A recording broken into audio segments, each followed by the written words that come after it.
Part 1. I never expected my life to change because of a guy who couldn't stand the sight of me. But it did, and it all started with a slammed locker door and a glare that cut deeper than it should have. His name was Grayson, senior, varsity swimmer, and my worst nightmare. I was a new kid, transferred in the middle of the semester because my mom thought a fresh start in another state would help me. Forget him, forget everything. But the past is claws, and fate, apparently a wicked sense of humor. I first met Grayson in the hallway by the science labs. He wasn't alone. His little pack of friends followed him like shadows. He walked like the hallway belonged to him, like we were just visiting. And the second his eyes landed on me, everything shifted. "You lost or something?" he asked, voice sharp, loud enough for everyone to hear. I didn't flinch. I just smiled, just knew. "You?" A few people laughed. He didn't. He just walked past me, shoulder knocking mine with deliberate force. It wasn't the last time he did that. Grayson hated me. He made that clear every chance he got. Snide remarks in gym class, rude glances in the cafeteria, whispers behind my back that were loud enough to hear. I didn't know what I'd done, but whatever it was, he wasn't letting it go. But here's the part no one saw coming. Not even me. It started to shift. Quietly. It was a Friday. Rain fell hard on the school's glass windows, smearing the view like tears. I had stayed late to finish a history test. The halls were empty, lights flickering, quiet enough to hear my thoughts again, which was always the worst time. I found myself by the gym lockers, the long way out of school, and then a voice behind me. "You're still here?" It was him, Grayson, soaking wet, hair plastered to his forehead, alone. For the first time, there was no smirk, no insult. "Yeah," I said, rain's kind of ruining my escape plan. He looked at me, eyebrows furrowing like he didn't know what to say. Or maybe he was deciding whether to keep pretending he hated me. He turned to leave, then stopped. "Do you need a ride?" That question haunted me all weekend, not just because he asked, but because of the way he asked it. Like he cared, like something had cracked beneath the hate. And I saw it. Monday came. He didn't talk to me, didn't look at me. The walls were back up, maybe even higher. But I noticed things. How his eyes followed me when he thought I wasn't looking. How he clenched his jaw when someone else spoke to me. How he hovered at the edge of my world, like he wanted in, but didn't know how. And then things got complicated. There was a party that weekend. One of those big, loud, parent out-of-town disasters. I wasn't planning on going. But Micah, this artsy kid from my English class, talked me into it. "Come on, Eli," he said. "You've got that mysterious new guy vibe. People are curious. Use it." I don't know why I said yes. Maybe I was tired of hiding. Maybe I was curious, too. The house was chaos. Flashing lights. Sticky floors. Bodies moving in and out of rooms like smoke. And in the middle of it all, Grayson. His eyes locked on me the second I stepped through the door. Micah whispered, "Why is the Swim King looking at you like that?" I didn't answer, because I didn't know, but I couldn't look away. He walked toward me, straight line, no hesitation. And then, "Can we talk?" We ended up on the balcony, the cold air slicing between us like truth. "What do you want from me?" he asked, voice low, tense, like this conversation scared him. "I don't want anything," I said, "but you keep acting like you do." He looked at me, really looked, then he stepped closer. Too close. "I don't hate you," he whispered. "I don't want to hate you." And for the first time, I saw what was hiding behind his anger. Not hate, not disgust, not confusion, but fear and something else. Desire. And that was only the beginning. If you've ever been hated by someone who looked at you like they were hiding something, you need to hear the rest. This story is real. It's raw. And it only gets more complicated from here. So hit subscribe, turn on notifications, because in part 2, Grayson does something that even he didn't see coming. He wasn't just ignoring me now. He was doing it on purpose. Every time I walked into the hallway, he'd turn his back. Every time our eyes met in class, he looked away, and it stung, like a paper cut you keep reopening with every glance. I didn't expect him to like me, but I didn't think he'd hate me either. And yet, somehow, all I could think about was that moment in the locker room, that one stupid moment. I replayed 100 times. His hand on my chest, his mouth slightly open, the way he said my name. Aiden. He had never said it like that before, almost like it meant something. But now he was cold, distant, and cruel in the most subtle ways. He'd laugh louder with his friends when I walked by. He'd drop my name with a weird kind of tone, like it was a joke. And I kept wondering, was it shame? Was it fear? Was it just hate? One afternoon, I caught him in the parking lot, alone, leaning against his truck, scrolling through his phone. I didn't plan it. My legs just started walking toward him. "Hey," I said, trying to sound casual. He didn't look up. "Jake." Still nothing. Just a long pause before he muttered, "What do you want?" I stopped a few feet away. I wanted to talk about the other day. That got his attention. His eyes snapped to mine, and for the first time, I saw panic behind them. Real, raw, human panic. "There's nothing to talk about," he said, but his voice wavered, just enough to catch. "Jake, I'm not going to tell anyone." He shoved his phone in his pocket and stepped closer. Too close. "You think I'm scared of you?" He scoffed. "You don't know anything." "Then tell me." Silence. Just silence and tension. Jake looked at me like he was fighting himself, his jaw clenched, his fists tight. "You think just 'cause I touched you once, that means something?" His voice was low, sharp, but he didn't step back. He didn't leave. "I don't know what it means," I said, but I know it wasn't nothing.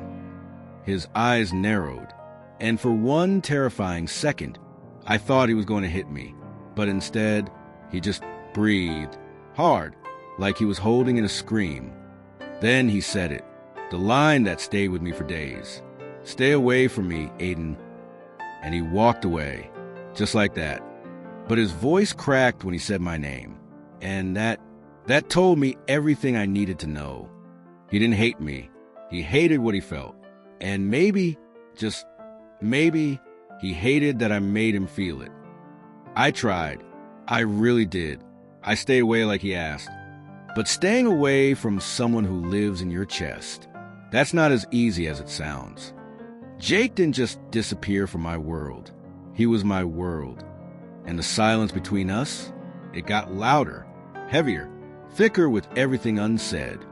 Every hallway felt smaller, every class longer. And even though we weren't speaking, he was always there, looking at me when he thought I wouldn't notice, turning red when our shoulders brushed. It was like we were both pretending, but neither of us was doing it well. Then came the night of the game. Football, big one, home field, crowd screaming. Jake, of course, was the star. I didn't plan to go, but my best friend dragged me there, said I needed to get out of my head. The bleachers were packed. I could barely breathe. And then I saw him, under the stadium lights. Helmet off, sweat glistening on his face. Jake. Something twisted inside me. Not lust, not even love, just ache. That ache you feel when something unfinished keeps scratching your ribs from inside. He scored twice. His teammates lifted him on their shoulders. He looked alive, powerful, and still so alone. After the game, I didn't mean to wait, but I did, by the fence, where the players came out. One by one, they filtered past. Jake was the last. He froze when he saw me, helmet in one hand, duffel bag slung over his shoulder.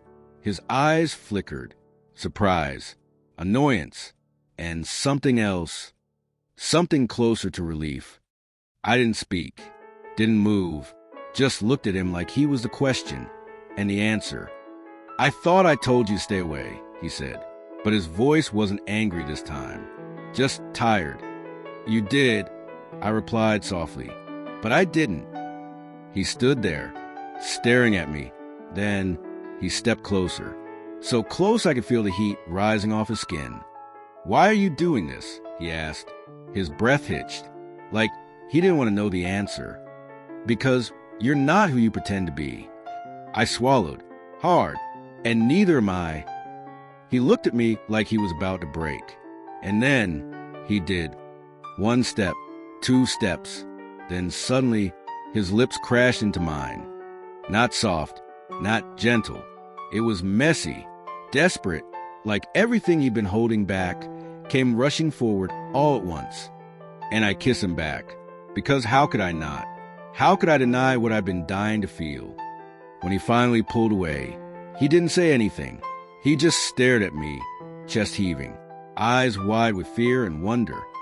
"I don't know what this means," he whispered. "I don't either," I replied, "but I think we're allowed to figure it out." He nodded slowly, and for the first time, he didn't look scared. He looked free. That night, everything changed. Not because we kissed, but because he let it happen. And that was the bravest thing he'd ever done. Part 2. I wish I could say that what happened next was easy to explain. But how you explain something that felt both like a mistake and the most real thing I'd ever felt? After that night, everything changed. Not just between us, but inside me, too. Tyler didn't speak to me for 2 days. No texts, no glances, just silence. And I told myself I didn't care. But every time he walked past me in the hallway, my chest tightened. It was as if we'd fallen off a cliff together, and now he was pretending the fall never happened. "Why do you even care?" Ethan had asked me during lunch, noticing the way I kept looking around. "I don't," I lied. "He's just annoying." But I wasn't looking because I was annoyed. I was looking because I missed him. I missed him, and that realization scared me more than anything else. It all came to a head on Friday. The school was buzzing with energy for the winter formal. Everyone was making plans. Everyone except me. I was sitting outside on the bleachers behind the gym, alone, trying to convince myself I didn't want him to come find me. But when I heard the crunch of gravel and saw him walking toward me, my stomach flipped. He didn't say anything at first, just stood there, hands in his jacket pockets, wind tugging at his messy hair. Then finally, "Why'd you kiss me?" he asked. My throat went dry. I could have laughed or denied it, but instead I said, "Because I wanted to." He stared at me, and for a second, I thought he was going to hit me, but he didn't. "That's messed up," he muttered, turning to leave. "Why?" I called after him. He stopped but didn't turn. "Because you don't get to make me feel like that," he said quietly. "I don't feel things like that." I stood up, my voice shaking. "Then why did you kiss me back?" He didn't answer, just walked away again, but slower this time, like he was waiting for me to follow. And I did. We ended up walking for nearly an hour, through empty suburban streets. No words, just the sound of our footsteps and the cold between us. Until he finally said, "I've never told anyone this before." I stopped walking. He kept looking straight ahead. Sometimes I feel like there's something wrong with me. That made my chest ache, not just because I understood, but because I'd been there. "There's nothing wrong with you," I said softly. He looked at me, eyes glassy. "You don't know that." And then, for the second time, he kissed me. This time, he leaned in, and it wasn't urgent. It wasn't confused. It was quiet, certain, heartbreaking. I pulled away first, just to catch my breath. "What does this mean?" I asked. He shook his head. "I don't know, but it didn't feel wrong." We didn't say we were anything. We didn't make promises. But that night, we became something more than enemies, more than friends. We became a secret, one only we knew how to keep. The next few weeks were surreal. We'd meet in the back hallway after class, or sit quietly next to each other at lunch, pretending not to feel anything. He still called me names in public, still acted like he hated me, but in the shadows, he held my hand. I didn't care if it was confusing, or messy, or temporary, because for the first time in my life, someone saw me and didn't look away. But secrets are only safe when no one's watching, and someone was watching. We thought no one knew, but high school is eyes, and secrets don't stay secrets for long. It started with a glance. Someone saw Tyler brush against my hand by the lockers. Too soft, too intentional. And they noticed the way we froze, the way we both looked away too fast. And then the whispers began. Yo, did you see that? Something's off about those two. Tyler and him? Nah, can't be. I heard it every single time, even when Tyler pretended not to, even when he laughed it off with his friends like he didn't care. But I could tell, the way his jaw clenched, the way his fists curled at his sides, it was getting to him. And then it happened. A video. Someone recorded us. Just a 10-second clip of us in the art wing stairwell. He was holding my face, leaning in close, smiling. It wasn't even a kiss, but it didn't need to be. That clip hit Snapchat by lunch. I was in the cafeteria when it dropped. I felt every eye turn toward me. Laughter, gasps, phones being passed around like candy. Tyler hadn't come to lunch, and I knew why. By the time the final bell rang, my locker had been trashed, papers torn, markers scribbled slurs on my books. I stood there, frozen, heart pounding, humiliated. Then I heard footsteps. Quick, heavy. It was Tyler. His face was red, his eyes storming. Who did this? He growled. I didn't answer. I didn't need to, because Ethan stepped around the corner, and he looked guilty. You, Tyler snapped. Ethan shrugged. What did you expect, bro? Everyone saw it. Tyler pushed him. Hard. Don't call me bro. You're the one sneaking around kissing guys. Ethan fired back. For a second, I thought Tyler was going to swing, but instead, he turned to me, eyes full of regret and pain. I told you this would happen, he whispered, and then he walked away. Not just from Ethan, from me. That night, I couldn't sleep. Every notification on my phone was a reminder that people knew that we weren't safe anymore. But what hurt the most was that he hadn't called. We were exposed, and I was left alone in the fallout. 2 days passed. No text, no knock on my window. I wanted to hate him, to scream, to say I never wanted him in the first place. But when I saw him Monday morning, eyes tired, hoodie up, walking down the hallway like a ghost, I didn't feel anger. I felt heartbreak. After school, I found him by the old vending machines behind the gym, where we used to meet. He didn't look surprised to see me, just tired. You okay? I asked. He shook his head. Does it matter? I stepped closer, heart racing. It matters to me. His eyes finally met mine, and I saw it. The fear, the weight, the guilt. They all know, he said. Yeah, my dad found the video. That stopped me cold. What did he say? Tyler laughed bitterly. Said it better be fake. Said if it's not, I can pack my bags. My stomach dropped. I'm so sorry. He shook his head. I shouldn't have kissed you. I shouldn't have. Stop. I cut him off. You don't get to rewrite it now. You kissed me because you felt something. Same as me. It ruined everything. It gave me something, Tyler. My voice cracked. Silence. Then a whisper. I miss you. Tears filled my eyes. Then stop running. He stepped forward, brushed his hand against mine, and just like that, he was holding me again, out in the open, not caring who saw. That moment didn't fix everything, but it started to. We didn't try to hide after that. We sat together at lunch, walked down the hallway with our shoulders touching, dared people to whisper again. Some friends left, some stayed, but for the first time, we were real. Tyler started staying over more. We'd lie on my bed, headphones shared, staring at the ceiling. Sometimes we didn't talk at all. We didn't have to, because we were building something fragile, but ours. But happiness doesn't come without cost. And one night, that cost came knocking. We were in my room, rain pattering on the window, Tyler's head on my shoulder. Then, a knock at the door. My mom opened it. "Tyler," she said gently, "your dad's here." His whole body tensed, eyes wide, fear flooding his face. I stood up. "You don't have to go." He looked at me, then at my mom, then nodded. "Yeah, I do." He left that night without saying goodbye, and I was terrified it would be the last time I saw him. We didn't talk for days.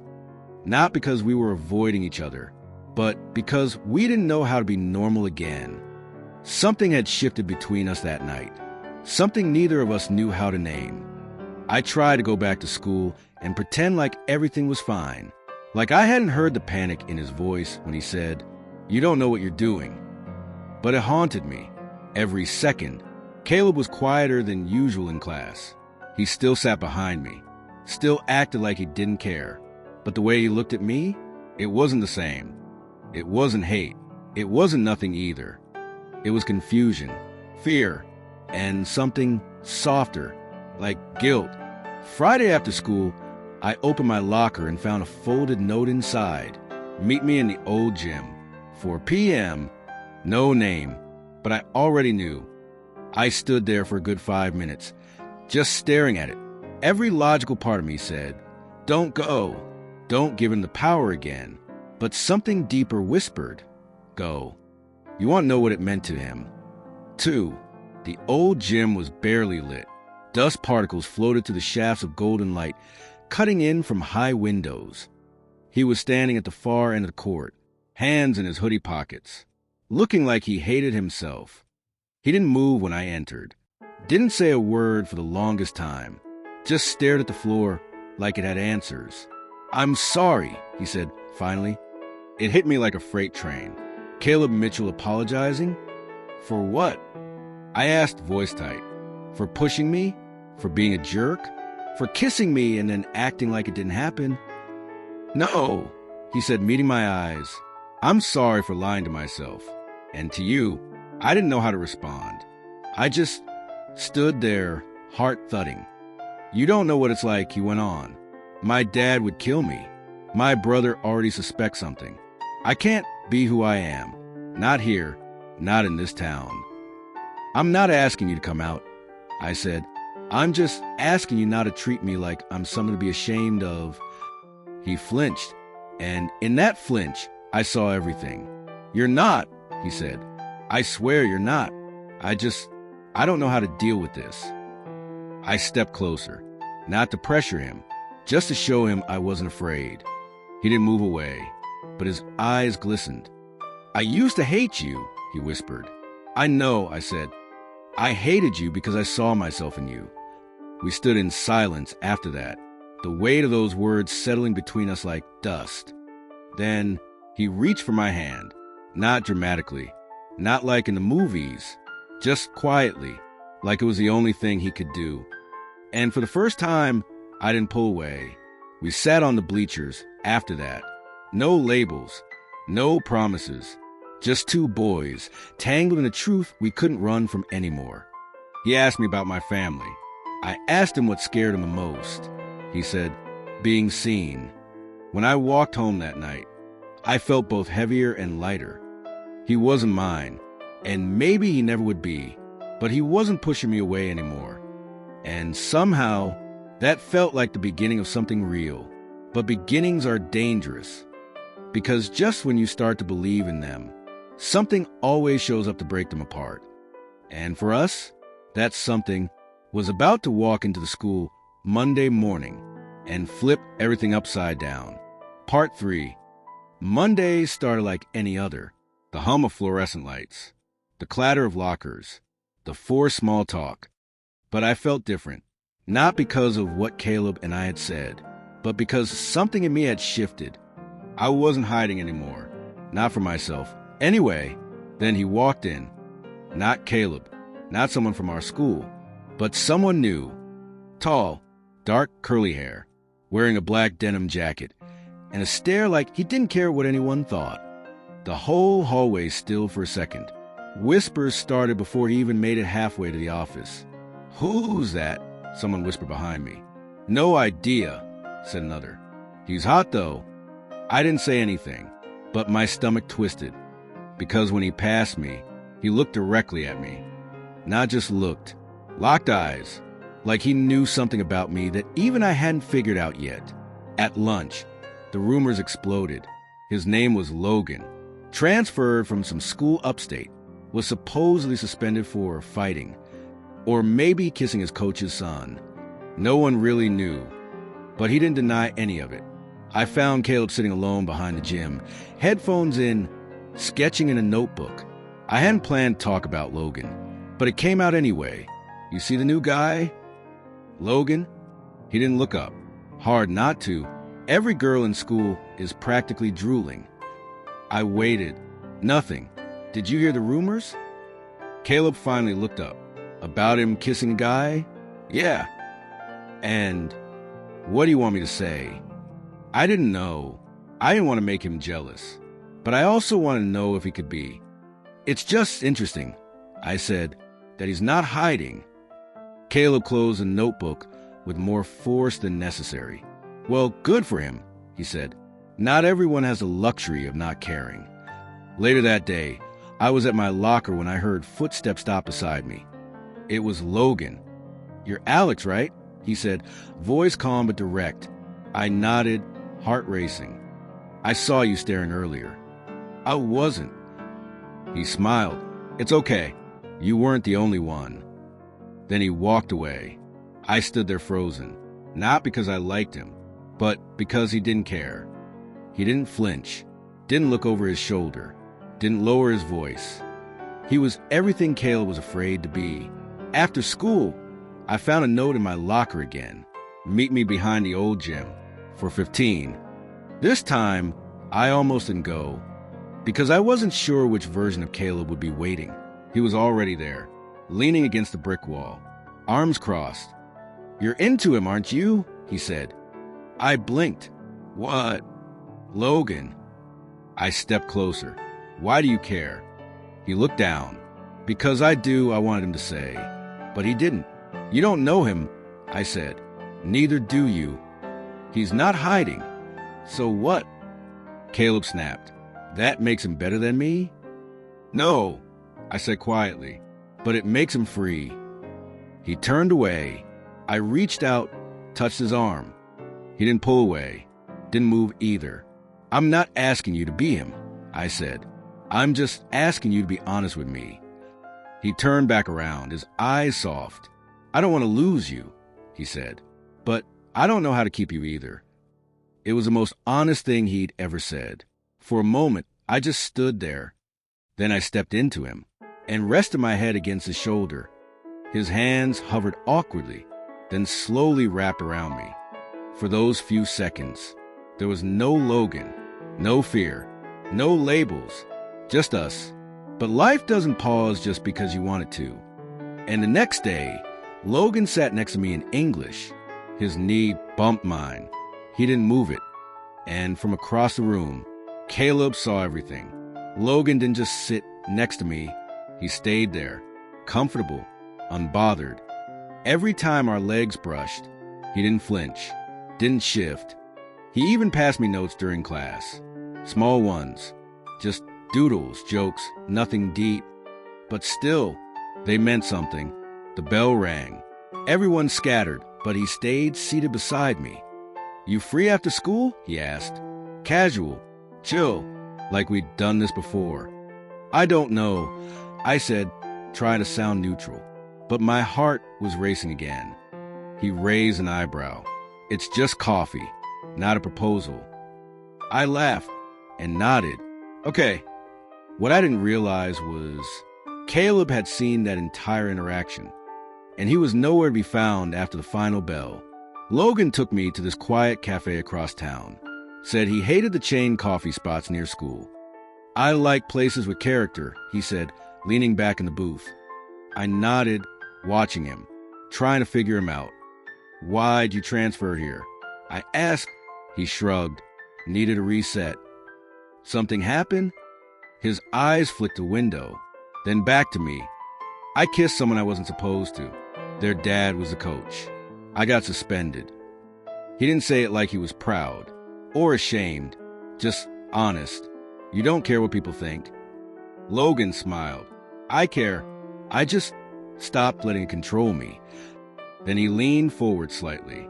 Don't you ever get tired of hiding? The question hit harder than I expected. I didn't answer. When I got home that evening, there was a message from Caleb. No words, just a single photo. It was a selfie, his face stoic, eyes sad. Behind him, a sketchbook page torn out and pinned to the wall. The sketch? Me, sitting under the old tree behind school, lost in thought. He had drawn me, and he wanted me to know. I didn't respond right away. I couldn't. My mind was a storm, and I didn't know which way to run. The next day, Caleb wasn't in school. Logan was, and he greeted me at my locker. Morning, coffee buddy. I smiled, but it didn't reach my eyes. I was too distracted. Logan noticed. You okay? I think I hurt someone. He leaned against the lockers, arms crossed. You dating him? No, I said quickly. Not really, but we're something. Something. Logan repeated with a quiet laugh. That's vague as hell. I know, I sighed. By lunch, Caleb still hadn't shown up, and guilt was a noose around my chest. So I did the only thing I could. I went to his house. His mom opened the door. Oh, hey, Alex. He's in his room. Hasn't come out much today. That alone told me everything. I knocked on his door softly. Caleb? It's me. Silence. Then, footsteps. The door opened halfway. He looked like he hadn't slept. Hair messy. Eyes red. You came, he whispered. Of course I did. We stood there for a long beat. Then I added, I saw your sketch. His lips twitched like he was trying not to cry. I wasn't sure if I should send it. I'm glad you did. He stepped aside, letting me in. The room was dim, curtains drawn, music playing low. We sat on the floor, backs against his bed. No words for a minute, just silence. Then he said, I know I've been weird, jealous, hot and cold. I waited, and I know I have no right to ask, but are you into him? I didn't answer right away, because I didn't know what to say. So I asked something instead. Why didn't you ever draw yourself next to me in those sketches? He turned, startled. I mean, you always draw me, but it's like you're never with me. His voice was barely a whisper. Because I didn't think I was allowed to be. That broke something in me. I reached over, took his hand, and this time, he didn't let go. He rested his head against my shoulder. His fingers tangled in mine. Tell me what you want, Caleb, I whispered. He didn't hesitate. You, just you.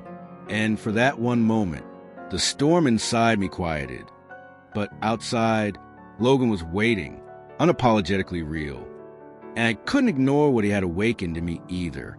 2 boys, 2 truths, 1 heart split in 2. It had been 3 days since the cabin, 3 days since Logan kissed me, and 3 days since he'd gone completely silent. I wasn't sure what I expected. A follow-up? An apology? Another kiss? But instead, nothing. Just unread messages and ignored calls. And this brutal ache in my chest that wouldn't go away. I told myself I wasn't going to chase him.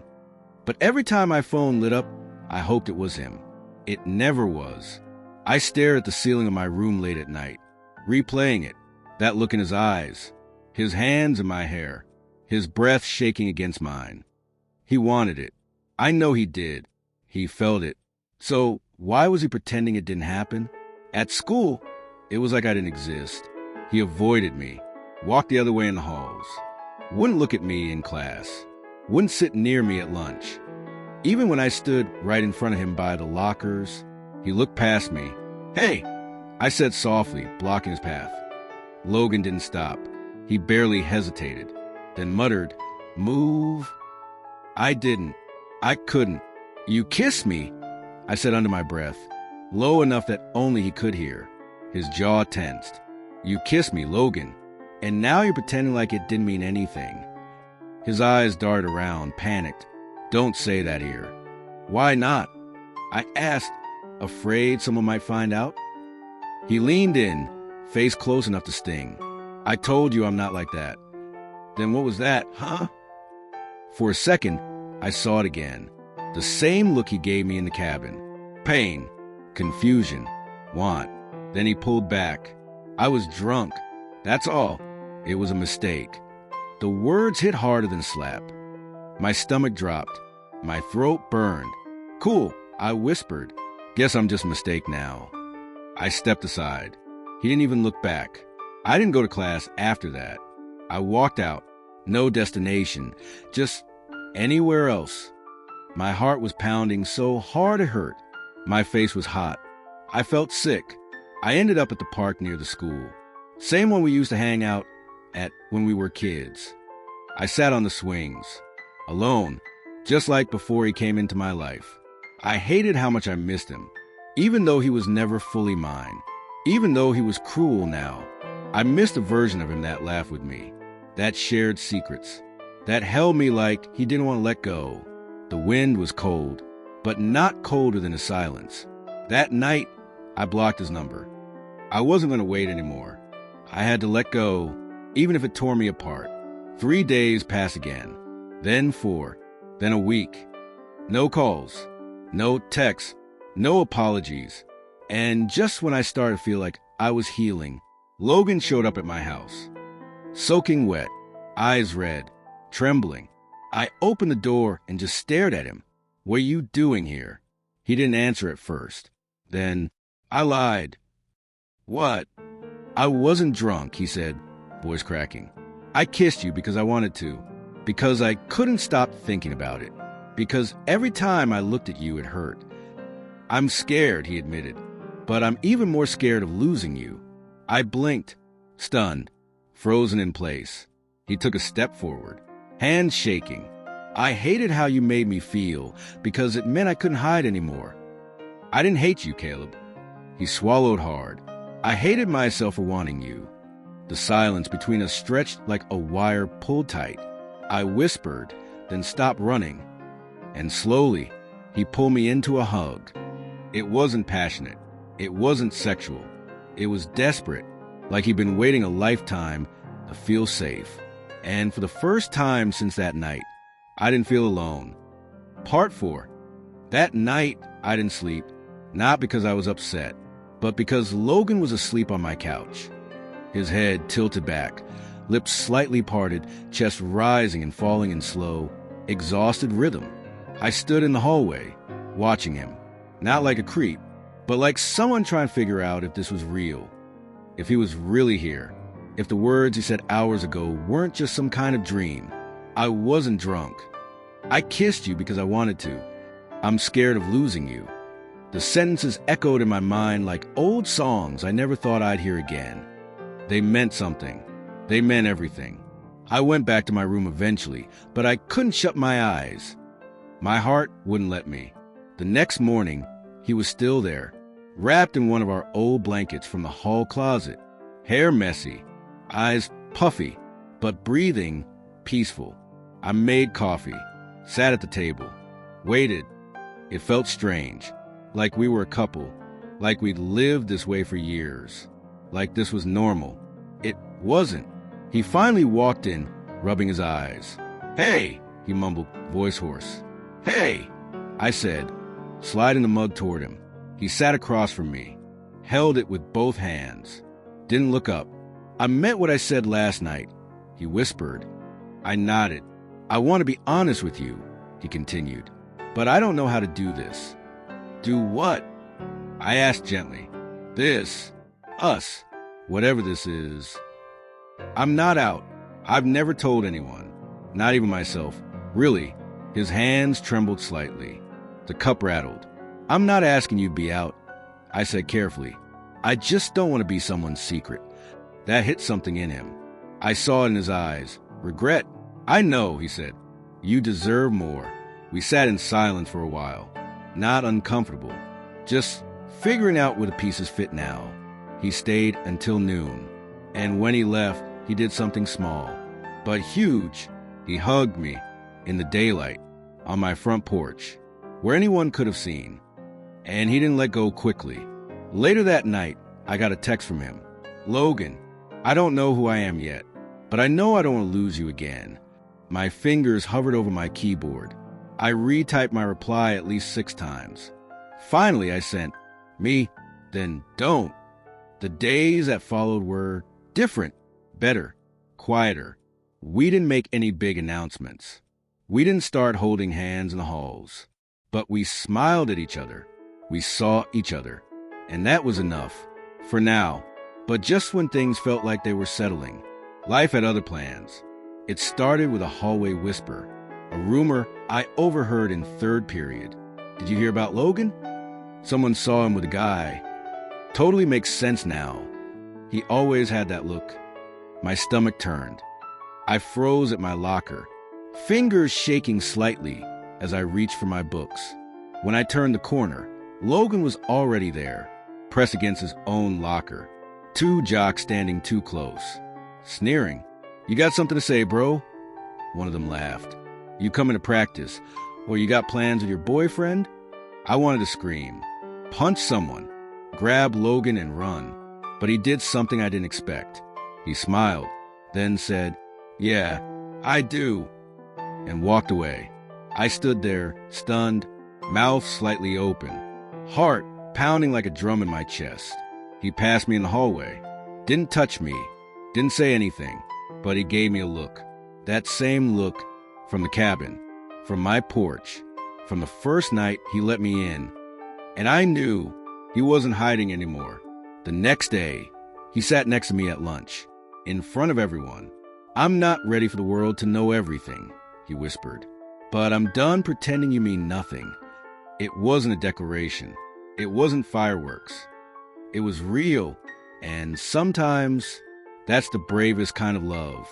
By the end of that week, things were different. Not louder, not bolder, just softer. Logan still walked the halls with his usual confidence, but he looked at me differently now, like he finally saw me and wanted me to see him back. He didn't flinch anymore when our hands brushed.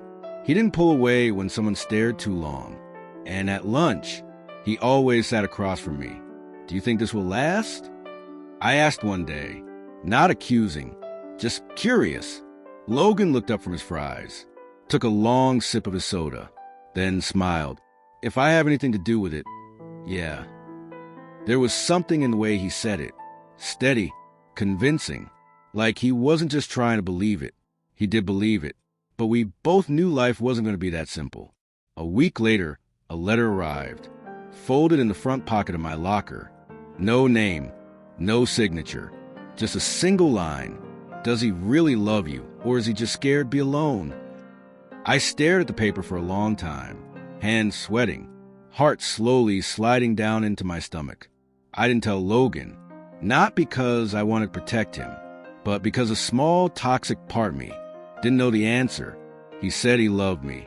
He showed it sometimes, but other times he froze. When I invited him to meet my sister, he panicked. When I suggested we go to a queer support group, he laughed it off. So the question festered, rotting somewhere in the back of my brain. Was he with me, or just hiding in me? 2 nights later, we were watching a movie at my place. The kind where the guy doesn't get the guy in the end. Logan hated those. He shifted next to me on the couch, sighed, ran a hand through his hair. Why do they always make it tragic, he asked. I don't know, I whispered. Maybe because they think we don't get happy endings. He looked over at me, quiet, something unreadable behind his eyes. Then he asked, do you believe that? I thought for a long second, then nodded. Sometimes. He didn't say anything back, didn't argue, didn't promise me fairy tales. He just reached for my hand, held it gently, and that somehow meant more, but the silence was still growing. Between us, between the truth and the fear. One night, I finally broke it. "Logan, are you sure you want this?" He turned toward me, confused. "Want what?" "This," I said, gesturing between us. "Me. Us. Everything." His jaw clenched. That wall, the one I thought we tore down, was suddenly back. "Why are you asking me that?" "Because I don't want to be someone you settle for," I said. "Or someone you use to figure yourself out." He stood up, started pacing, and then he said it. "I don't know what I want." That sentence broke something. He saw it on my face. Tried to fix it. "Wait, I want you, but everything else is..." "You don't know what you want," I said softly. "And that's okay, but I can't keep waiting for you to decide if I'm worth the risk." He stopped moving, looked right at me, eyes wide, afraid. "I do love you," he whispered. I nodded, but my heart ached. "I believe you think you do." There's a difference between loving someone and being ready to love them. That night, he didn't sleep over. He didn't even hug me goodbye. He just walked out, like it was all too much. And maybe it was. The next morning, he wasn't at school.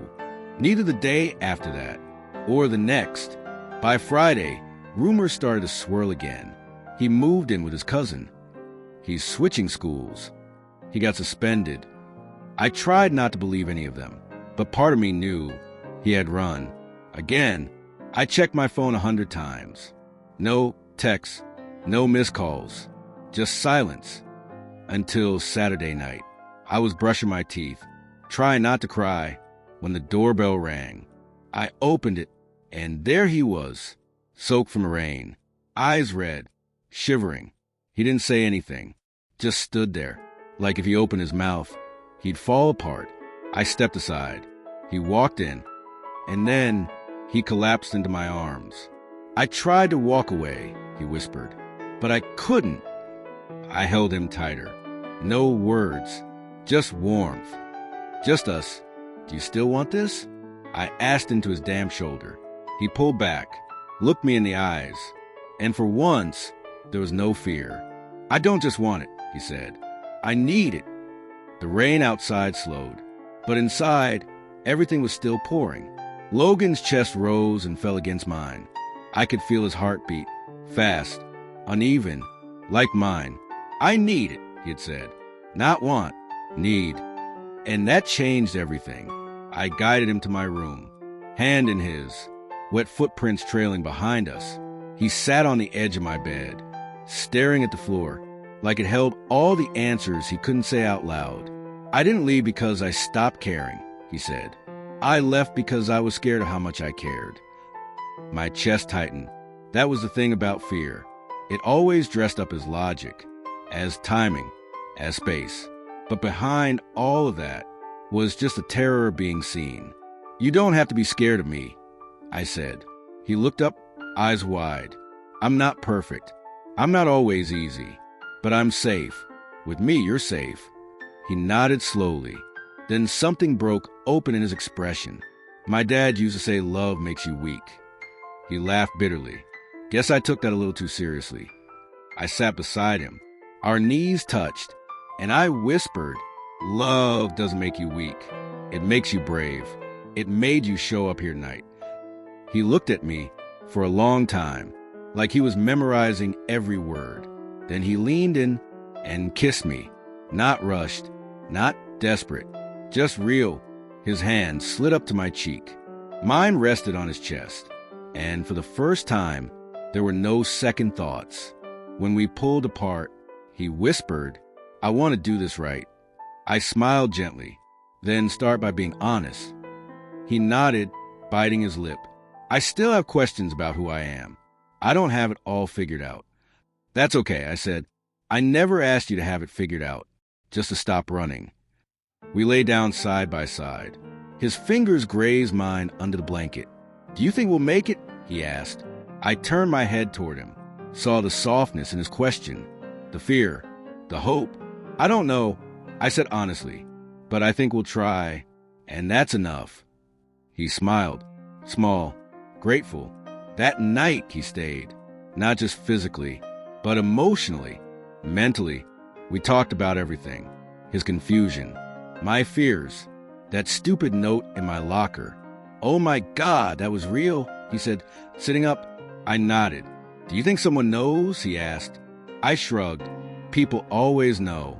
They just don't always say it. He didn't seem angry, just tired of hiding. What if I just told everyone? He asked. I raised an eyebrow. Are you ready for that? He paused. Then, slowly, maybe not today, but soon. And when I do, I want you next to me. My heart did a full somersault. Then I'll be there. The next morning, he made us pancakes. Burnt, slightly undercooked ones. But I ate them anyway, because they tasted like a beginning.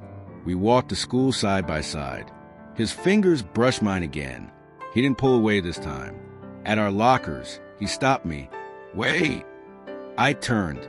He leaned forward, whispered near my ear. I'm not scared anymore. I blinked. What changed? He grinned. You. But the world wasn't done testing us yet, because when I got to class, another letter waited on my desk, folded, crisp, like it was meant to look innocent. But when I opened it, my stomach dropped. He's lying to you. He has a girlfriend. Ask him about Claire. Claire.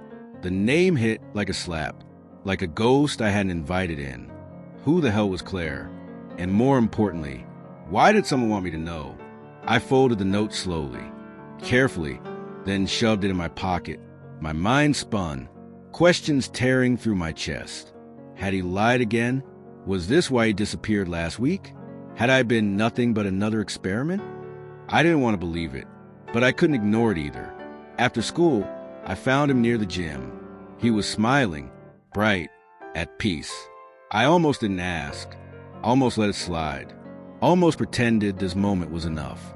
But I had promised myself, no more secrets. So I stepped closer, looked him in the eye, and asked, Logan, who's Claire? Part 5. Logan, who's Claire? His face froze. Color drained from his cheeks. And just like that, the world we were building cracked. Where did you hear that name? He asked. His voice was quiet, but not calm. More like he was calculating what to say. I got another letter. I said, anonymous. Same handwriting. It said you have a girlfriend. He looked down, hands in his pockets. Silent. I waited, heart pounding. Finally, he spoke. She's not my girlfriend. Not anymore. Then who is she? I pressed. He sighed. You deserve the truth. We sat on the low stone wall by the gym, wind picking up the early autumn leaves around us. He looked forward, not at me, just into the distance. Claire and I dated last year, he said. It wasn't serious. It was more about appearances. She knew I was confused. She had her own reasons for pretending. I stayed quiet. But after we broke up, he continued, she started calling again. Said she missed how easy things were, how normal we looked together. He turned toward me now, eyes wide and honest. I never went back to her. But last week, I didn't come to school because she showed up at my house, drunk, crying. What did you do? I asked softly. I let her in. I let her talk. But I didn't kiss her. I didn't sleep with her. I swear. But you didn't tell me, I said, voice trembling. He lowered his head. No, because I didn't want you to think I was backtracking or confused again. Were you? I asked. He looked up sharply. No, not about you. Silence stretched between us, only wind and passing footsteps around us. Then I said, I need you to understand something. He nodded, waiting. I'm not mad that you had a past. I'm not mad about Claire. But I am mad you didn't tell me. Because secrets make things worse, even if they're harmless. His expression shattered slightly, like a boy who had disappointed himself. I'm sorry, he whispered. I'm so used to hiding. I don't always know how to stop. I know, I said, but you have to try. With me, you have to try. He reached out slowly, took my hand. I will. No more lies. No more hiding. I searched his face, looking for truth, and this time, I saw it. So I nodded, let out a breath I didn't realize I'd been holding. That night, we sat on my rooftop, blankets wrapped around us, stars overhead like tiny, blinking promises. You ever think about just running away? He asked. All the time, I said. But if I ran, I want you to run with me. He smiled. Maybe one day. Then he reached into his jacket and pulled something out, a crumpled, folded piece of notebook paper. What's that? I asked.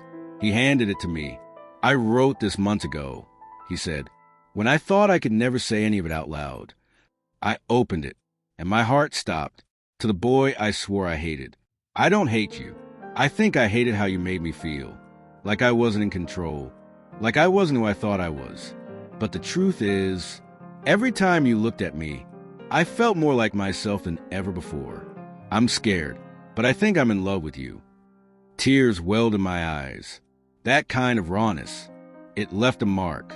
I meant every word, he whispered. I didn't speak. I just leaned forward and kissed him. Slow, tender, thankful, because this was more than a kiss. It was a turning point. The night air chilled our skin, but we were warm, wrapped in confessions, in forgiveness, in possibility. I love you too, I said into his shoulder. And I meant it, not just in the butterflies and fireworks way, but in the quiet, certain way. But not everything was quiet, because the next morning, my phone buzzed with a text from an unknown number. You think it's over? Ask Logan about last summer. Last summer? What was this? Another ghost? Another piece of the truth I didn't know? I turned to Logan, who was walking beside me, smiling, unaware. Could I ask again? Could I handle another lie? I looked down at the message, heart pounding. Then I made a choice. I stared at the message. You think it's over? Ask Logan about last summer. My heart beat like a warning bell. The words echoed in my mind, over and over. Last summer. Last summer. What's wrong? Logan asked beside me. I looked up. He was holding 2 coffees, one for me, one for him, smiling like nothing was wrong in the world. But something was wrong. Very wrong. I handed him my phone, said nothing. He read the message, slowly. Then I saw it, the way his hand tightened around the paper cup, the slight twitch in his jaw, the crack in his calm. Who sent this? He asked. I don't know, I said, but that's not the question, is it? He looked away, didn't answer. I took a shaky breath. Logan, what happened last summer? He hesitated. Too long. Finally, he said, it was before we started talking, before I knew who I was. That's not an answer, I said softly. He sat down on the bench near the track field. I followed, feeling like my lungs were tight. He looked straight ahead, like he couldn't face me and his memories at the same time. There was a guy, he said. His name was Travis. The name hit me like cold water, not because I knew him, but because I didn't. Logan never mentioned any guy before me, not even once. We met at my uncle's lake house, he said. My parents sent me there to straighten out after they found stuff on my laptop. He swallowed hard. I didn't interrupt. Travis was a year older, bolder. He knew what he wanted. And for 2 weeks, so did I. I felt something sharp inside me. Not jealousy, but pain. Because I thought I was the first. I thought this thing between us was new for him. But it ended, Logan said. I came home. We never talked again. It was just summer. Then why does it feel like it's still following you? I asked. He finally looked at me. Because I never told anyone. And now someone knows. He exhaled. I don't know who's sending these messages, but they know everything. First Claire, now Travis. I stared at the phone again. Ask Logan about last summer. I thought for a moment. Do you think it's Travis? I don't know, he said. He was never the blackmail type, but we didn't exactly leave things in a good place. I took his hand. You should tell me what happened. All of it. No more half-truths. He nodded slowly. That last night, he wanted me to run away with him, said we could disappear, be who we wanted, together. And I said no. I panicked, told him I wasn't really gay, that it was all just a phase. He looked ashamed. I broke his heart, and mine too. We sat in silence, just the wind rustling through trees above us. Then I said, maybe this isn't about revenge. Maybe it's about someone trying to wake you up. He looked confused. I continued, maybe this isn't blackmail. Maybe it's a warning. Maybe someone's trying to tell us that secrets don't stay buried. He stared at me a long moment, then nodded. You're right. I need to talk to him. I need to face it. Later that night, we searched his old messages, found Travis's Instagram, still active, still public. His last post was from 3 days ago, a city skyline, tag in our town. He's here, I whispered. Logan's eyes widened. I thought he moved to California. My phone buzzed again. Same unknown number. He's closer than you think. Tell him to meet me where it all ended. I looked at Logan. He looked at me. The lake, he said quietly. It ended at the lake. He stood. I have to go. Tonight. I'm coming with you, I said immediately. He shook his head. No, this is something I have to do alone. I hated that. Every part of me screamed to stay beside him, but I knew he was right. The next few hours passed like molasses. Slow, heavy, unbearable. At 11:43 p.m., Logan texted, I'm here. It's quiet. Nothing yet. Then 12:05. He's here. Then nothing. For 17 minutes. Then my phone buzzed again. It was Logan. I didn't expect this. I need you. I grabbed my jacket and ran out the door. Into the night. Into the mystery. Into the past Logan tried to bury. Whatever happened last summer, it was no longer just a secret. Now it was ours. The road to the lake was darker than I remembered. Trees closed in from both sides. My headlights barely cut through the fog that had rolled in. Logan's last text echoed in my mind. I didn't expect this. I need you. I gripped the wheel tighter. Something about that message. It wasn't fear. It was shock, like he'd seen a ghost. The lake came into view. Still, quiet, almost too still. I parked near the dock. The same place Logan said it had all ended last summer. I stepped out. The air was cold and wet. My shoes crunched on the gravel path as I called out, Logan? No answer. I tried again, louder. Logan. Then I saw him, standing at the end of the dock. His silhouette lit by the soft glow of moonlight on water, and someone else was with him. I walked forward slowly. Each step felt like walking into a memory that wasn't mine, into a story I hadn't lived, but now had to understand. Logan turned first. His face was pale but calm. This is Travis, he said softly. Travis looked at me, a quiet, unreadable expression on his face. Taller than I imagined. Lean. Sad eyes. He nodded once. Didn't speak. I stepped beside Logan. You okay? I asked. He nodded. Barely. Travis finally spoke. I didn't mean to scare you. I didn't even plan to come back. But when I saw your face in that newspaper article, you and him, I had to. Logan didn't say anything. His eyes stayed on the lake. Travis continued. You ghosted me. After everything we shared, you vanished. No calls. No messages. Nothing. His voice cracked. You made me think it meant nothing. Logan's jaw tensed. I was scared. My parents were already threatening to send me to military school. I panicked. I told myself it didn't matter, that you didn't matter. Travis flinched. I did matter, he said. To you? I know I did. Logan nodded. You did. More than I could admit back then. Silence settled between them. Then Travis looked at me. You're not like him, he said. Are you? I swallowed. No, I don't run. Travis gave a sad smile. It wasn't bitter, just tired. I thought if I reminded him of what he lost, He'd finally stopped hiding. I frowned. You sent those messages? He nodded. The last summer one, the lake text, but not the one about Claire. That wasn't me. My blood ran cold. Logan turned sharply. What do you mean? I mean I only sent the messages about us.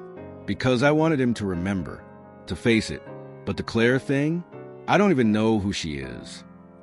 Silence. Thick. Heavy. Confusing. If Travis wasn't the one behind all of it, then someone else was still playing games. Someone who knew about Logan's past. And mine. And Claire. Logan sat down at the edge of the dock. His shoulders sagged. I thought if I made peace with you, this would be over. Travis sat beside him. It's not that easy. He glanced at me. You love him, he asked. I nodded. Yeah, I do. He looked at Logan. And you? Logan looked up at me. Eyes soft.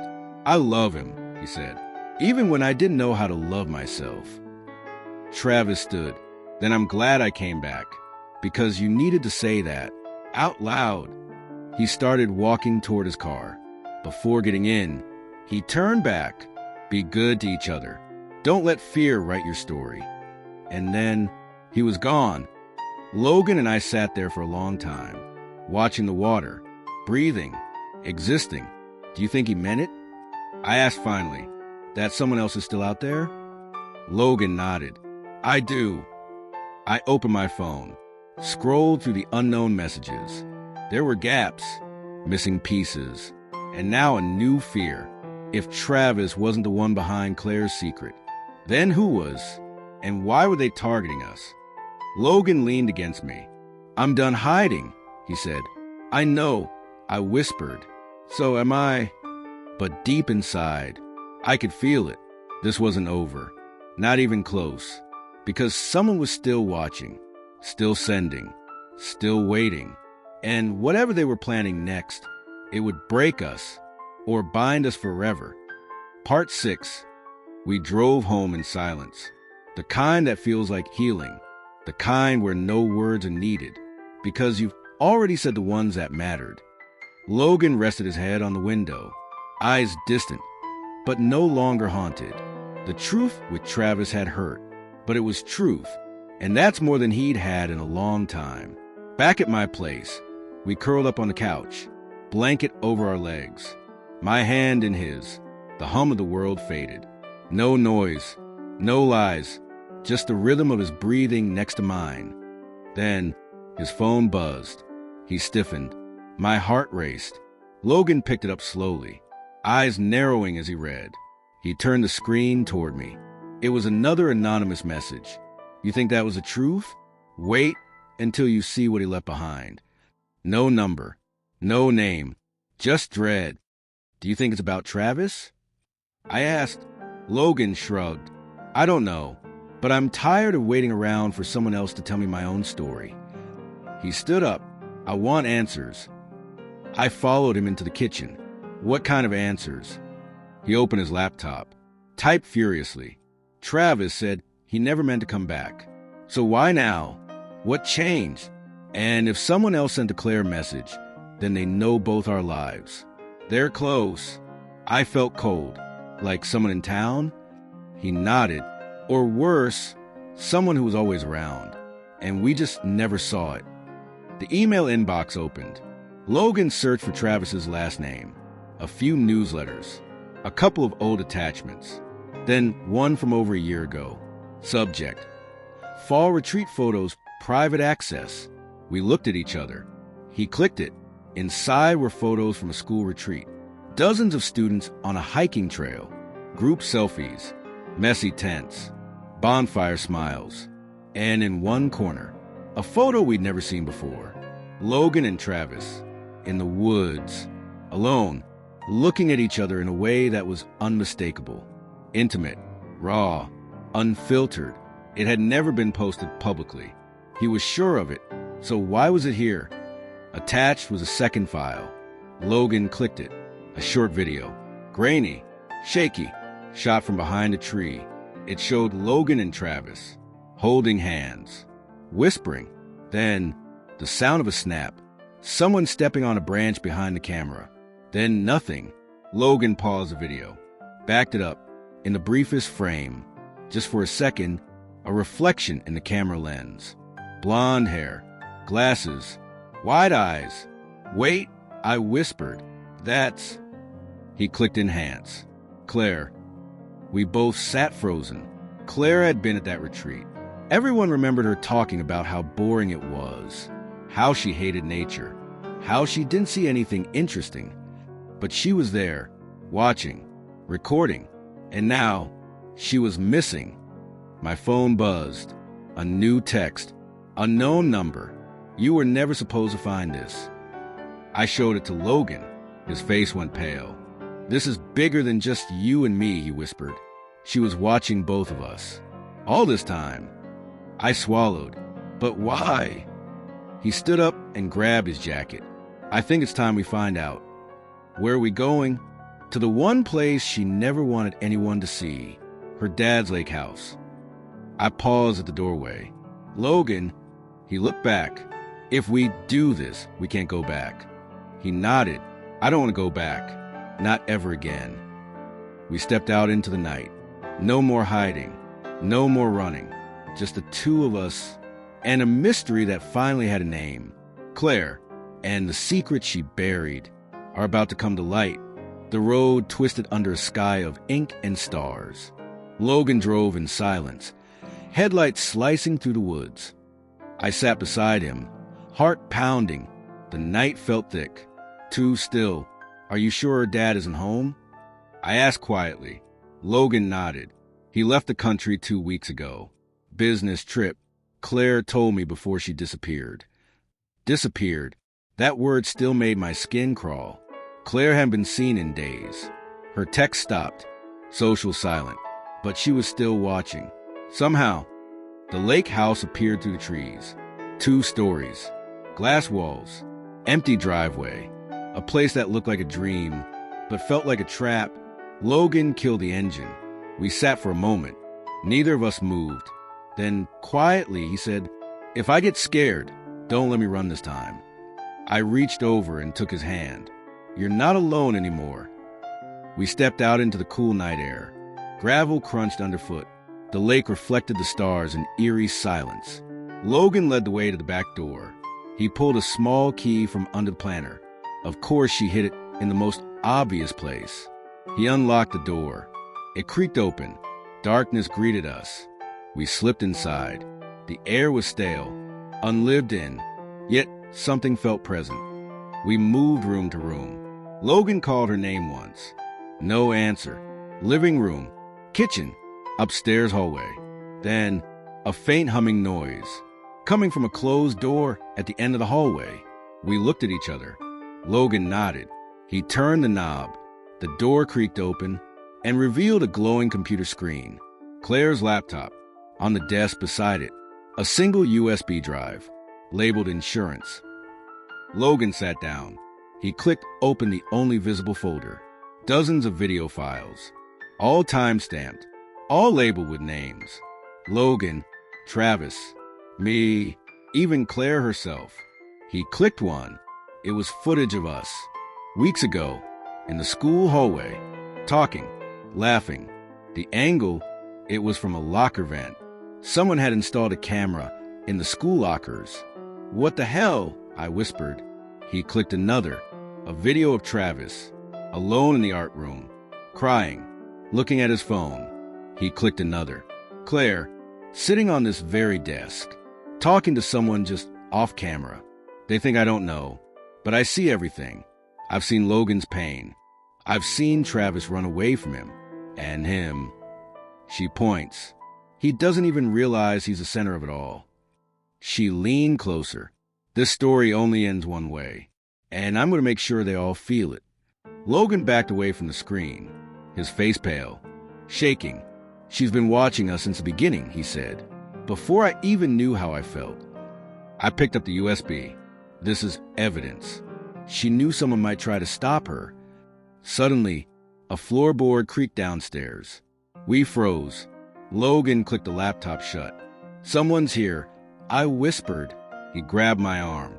We backed into the corner of the room, behind the door. Footsteps. Slow. Measured. Then, a voice. Didn't expect you two to find us so soon. We looked at each other. That voice, it wasn't Claire. It was Eli. Eli, Claire's cousin. Quiet, always around, but never involved. Until now, he stepped into the room. Tall, calm, holding a crowbar in one hand like it belonged there. I told her this would happen, he said, almost amused. Told her you'd come poking around. Logan stood firm. What did you do to Claire? Eli tilted his head. She did it to herself. She got obsessed, started filming everyone, lying, manipulating. Even me. He looked at the USB in my hand. She called her truth insurance. Said if anything happened, the truth would live on. But truth, he laughed, truth is what people believe. He stepped closer. I'm taking that drive, and you're going to forget this ever happened. Logan stepped in front of me. No. Eli raised the crowbar. I don't know who moved first. Maybe him. Maybe Logan. But everything blurred. A scuffle. Grunts. The crowbar hit the wall. I shoved the desk between us. Grabbed Logan's hand. Run. We bolted down the stairs. Eli close behind. The front door flung open. We dove out. Down the porch. Across the lawn. The lake shimmered beside us. Eli shouted something, but we didn't stop. We jumped in the car. Doors slammed. Engine roared to life. Gravel sprayed behind us as we peeled away. Only once we hit the main road did we breathe. Logan held the USB in his hand. We have it. Everything. But what do we do now? I asked. He looked at me. We go to the police. To the school. To everyone she tried to control. He smiled faintly. And then we start over. I nodded, not because we were safe, but because we finally had a path forward. One built on truth, not fear, and maybe, just maybe, love. I stood there, watching him walk toward me. Not with anger, not with guilt, but with love. I thought you left, I whispered. He shook his head slowly. I did, Caleb said, but I couldn't stay away. My heart was pounding. Was I dreaming? Was this one of those moments you wake up from, just before it all makes sense? I messed up, he said. I hated you because I hated how you made me feel. I was scared, Jamie. I thought if I pushed you away, maybe I could bury what was real. I stood frozen, the weight of his words pressing against every wound he once left on me. But you kissed me. I whispered. You kissed me like you meant it. I did, Caleb said. I always meant it. I just didn't know if I was allowed to. The rain started falling again. Soft, cleansing, almost like the world was giving us one last scene before the credits rolled. I want to try, he said. Not because I suddenly know who I am, but because when I was with you, I felt more like myself than I ever have. I looked at him, eyes wet, not from the rain, but from everything I'd waited to hear. You really mean that? My voice cracked. I love you, he said. No hesitation. No disclaimers. No more, I'm not gay disclaimers. He stepped forward, took my hand, not secretly, not like something to hide, just honestly. I don't care what they say, Caleb whispered. I care what you say. And if you'll have me, I'm yours. That's when I did something I hadn't done since that first night. I let go of everything. The pain, the confusion, the waiting. And I kissed him. Right there, in the rain, in front of whoever might see. Because love like that, it deserves to be seen. I don't know what happens next. I don't know what our story becomes. But I do know this. He doesn't hate me anymore. And I never stopped loving him. This was our story. From enemies to almost to everything. He hated me until he loved me. Thanks for listening. If this story hit your heart, you know what to do. Like, comment your favorite moment and share this with someone who needs to hear it. Because love stories like this, they're not just fiction. They're possible.